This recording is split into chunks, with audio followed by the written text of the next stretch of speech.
when the eviction crew rolled up to Margaret Bellweather's pristine colonial fortress. She stood on her manicured porch clutching a crystal healing stone and her laminated HOA rule book, like they were sacred artifacts. "This is municipal terrorism," she shrieked at the deputy sheriff. One of the code enforcement officers, clipboard in hand, gestured toward her backyard and said, "No, ma'am, this is 40 violations and an unpermitted chicken coop filled with mannequins." I sipped my coffee from my front window and gave her a little wave as they changed the locks. Sweet karma smells like county-issued eviction tape and bureaucratic justice. My name is Robert Henley, and at 54, I thought I'd found my slice of suburban paradise in Metobrook Estates. Recently divorced, I was ready to trade the chaos of my old life for a quiet existence tending my vegetable garden, rebuilding the 1970 Triumph Bonneville in my garage, and maybe sipping a cold beer on my patio without anyone judging my life choices. The HOA fees were reasonable, the neighbors seemed friendly, and the covenants looked like standard suburban boilerplate.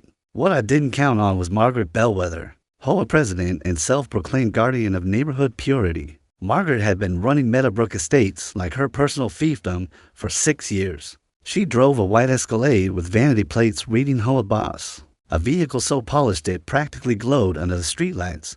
She'd convinced herself that enforcing paint color regulations and mailbox height standards was akin to saving the neighborhood from moral decay. Her idea of communication was a passive-aggressive door hanger, citing unauthorized lawn ornamentation or an email CCD to the entire HOA board about someone's non-compliant recycling bin placement.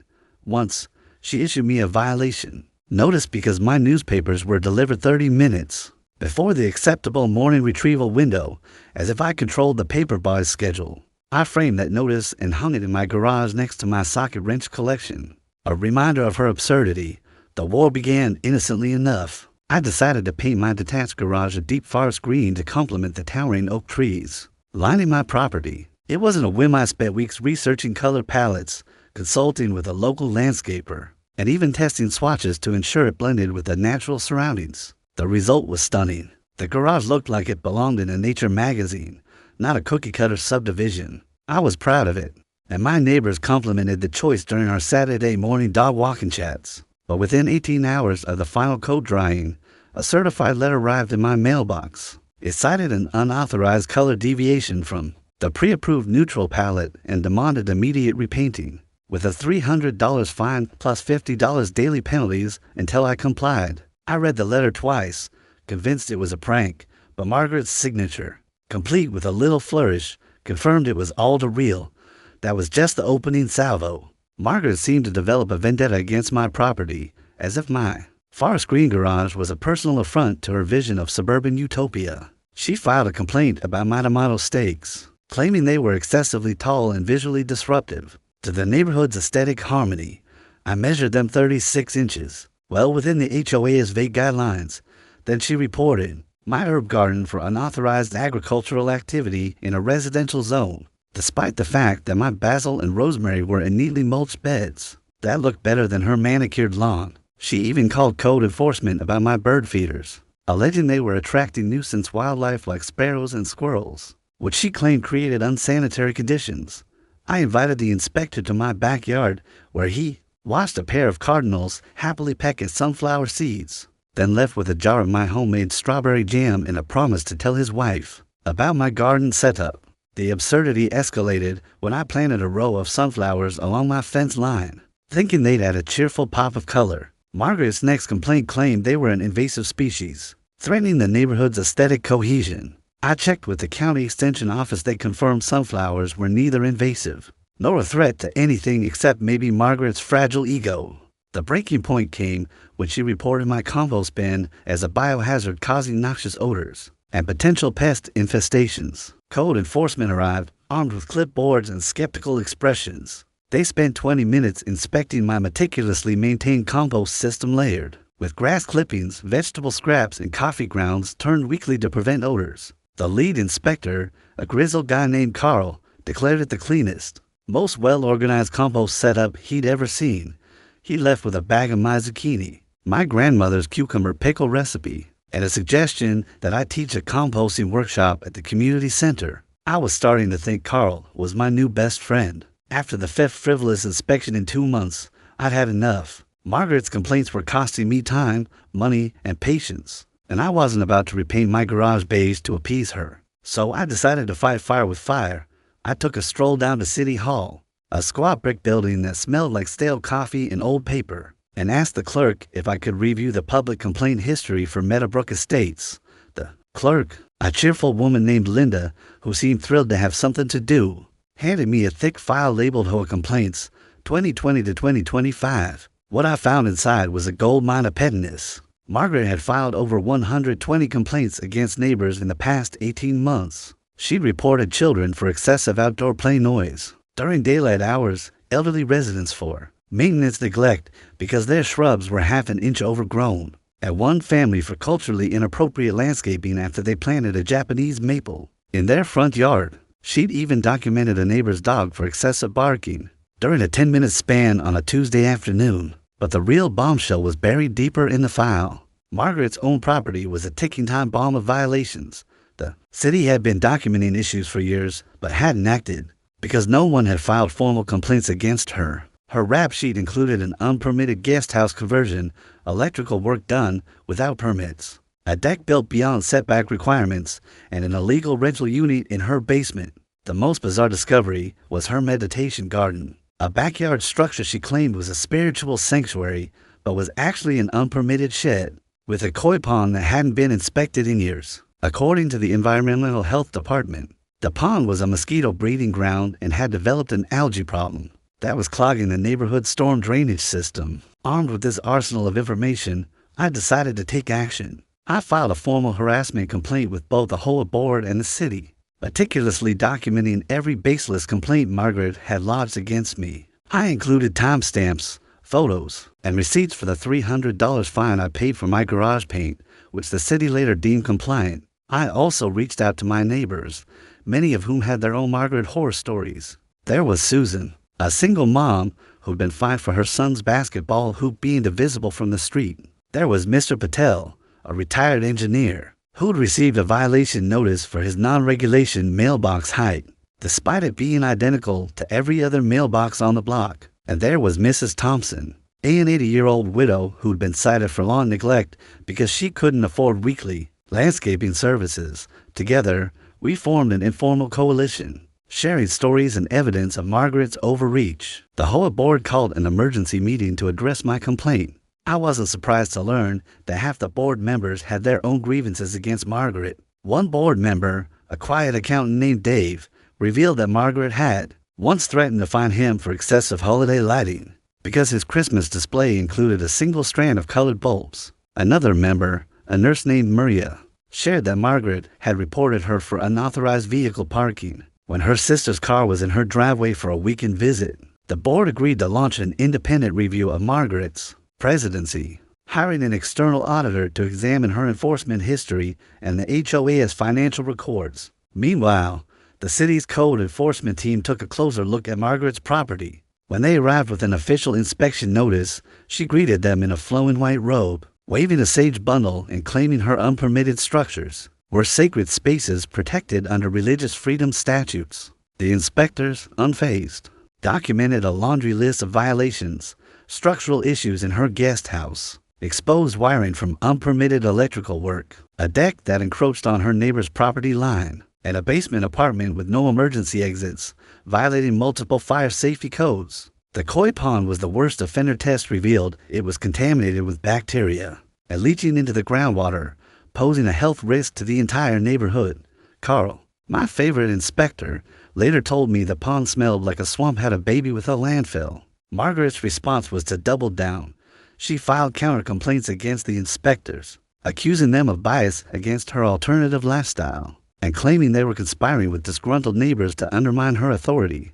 She even organized a petition demanding the city council investigate the code enforcement department for targeted harassment of HOA leadership. The petition gained 3 signatures herself, her cousin who didn't live in the neighborhood, and a random guy who thought it was for a community pool. Undeterred, she took to the neighborhood's online forum, posting lengthy manifestos about municipal overreach and the erosion of property rights. Most neighbors responded with eye roll emojis or ignored her entirely. The HOA board, fed up with her antics, called a special meeting to vote on her removal as president. I attended, armed with my file of complaints and a thermos of coffee for what I knew would be a long night.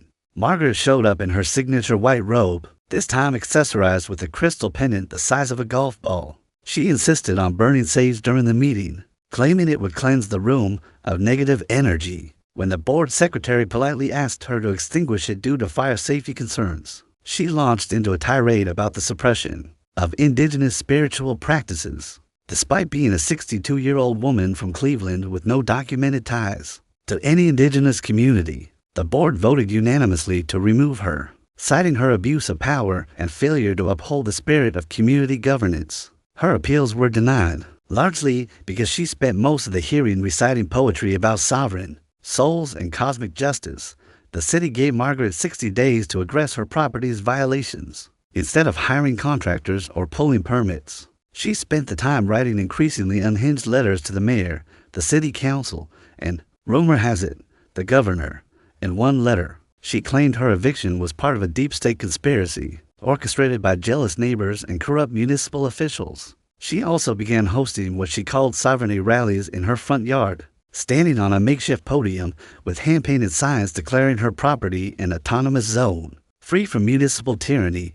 These rallies attracted more curious onlookers than supporters, with neighbors setting up lawn chairs to watch the spectacle. One enterprising teenager live-streamed the events on TikTok, dubbing them HOA Karen's last stand. When the 60-day deadline passed, the city revoked Margaret's certificate of occupancy, giving her 30 days to vacate or face legal action. She spent those 30 days doubling down on her rallies, now complete with a portable speaker blasting New Age, flute music, and a banner that read freedom over tyranny. The morning of the eviction was a neighborhood event. Someone brought donuts. Another neighbor set up a folding table with a slow cooker of chili. It felt like a block party celebrating the end of 6 years of petty tyranny. When the sheriff's deputies arrived with the eviction crew, Margaret emerged from her house in a ceremonial headdress made of peacock feathers, carrying a staff topped with a glittering quartz crystal. "This is a violation of my constitutional rights," she declared, as if the Constitution explicitly protects unpermitted koi ponds and illegal rental units. The deputy, a seasoned professional named Sheriff Daniels, calmly explained that she could leave voluntarily or be escorted off the property. Margaret launched into a 20-minute speech about the death of the American dream and the rise of suburban fascism, gesturing dramatically with her crystal staff. The eviction crew, unfazed, began securing the house. Inside, they found 17 filing cabinets in her garage, each meticulously labeled with categories like excessive Christmas light violations 2019, 2023, and trash can noncompliance log. One cabinet contained hundreds of photos of neighbors' trash cans, annotated with notes about improper positioning and aesthetic disruption.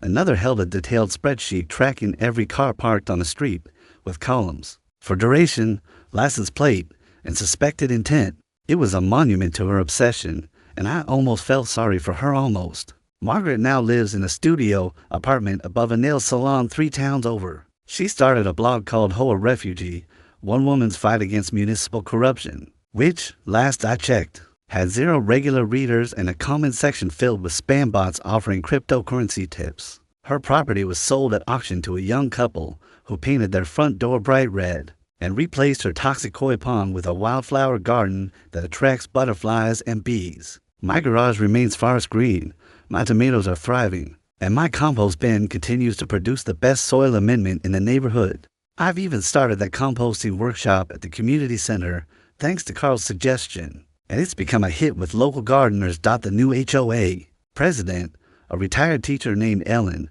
believes in community over control. She's organized potlucks, a tool-sharing program, and a neighborhood book club that's currently reading The Art of Neighboring. Violation notices have become a thing of the past, and the neighborhood feels like a community again. Margaret's final act of defiance was a lawsuit against the city, the HOA, and 12 individual neighbors, including me. The case was dismissed with prejudice when she failed to appear in court, reportedly because she'd moved to Arizona to start fresh in a place where freedom still exists. Her attorney withdrew, citing irreconcilable differences regarding legal strategy and basic factual reality. Last month, I received a friend request on social media from an account called Spiritual Warrior Margaret. I declined, but not before noticing her profile picture. Margaret standing in an Arizona desert, peacock feather headdress still intact, arms raised toward the sky in a pose of apparent triumph. The caption read, "Living my truth in the land of the free." I couldn't help but chuckle at the irony. Sometimes, the best revenge is watching someone dig their own grave with bureaucratic incompetence and unchecked ego. The house next door sold last week to a family with 3 young kids, who immediately installed a swing set in their backyard. No permits required, no violation notices, just the sound of laughter echoing through the neighborhood. Margaret would have lost her mind over that swing set, but her reign of petty tyranny is over. The eviction notice is still taped to her old house's window, a fading reminder of the day Metobrook Estates reclaimed its soul. I sip my coffee, tend my garden, and occasionally fire up the Triumph for a ride through the neighborhood. Life is good, and karma, it turns out, is a beautiful thing.